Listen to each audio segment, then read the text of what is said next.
আরে বোর্ডটা এখানে কেন? ও লাইন দেওয়া নেই, তাহলে একটুখানি প্র্যাঙ্ক করে দেখি, শর্ট খাওয়ার অ্যাক্টিং করব, দেখি আমার বর আমাকে কতটা ভালোবাসে। अच्छा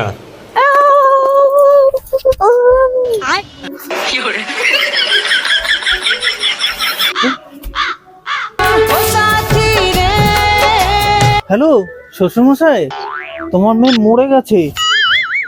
তো লাশটাকে নিয়ে যাও একটু এসে।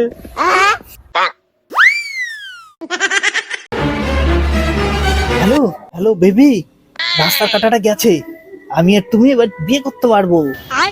আরে কারেন্টে শর্ট লেগে মরে গেছে, তাড়াতাড়ি এসো, আমি আর তুমি বিয়ে করবো। ইয়ে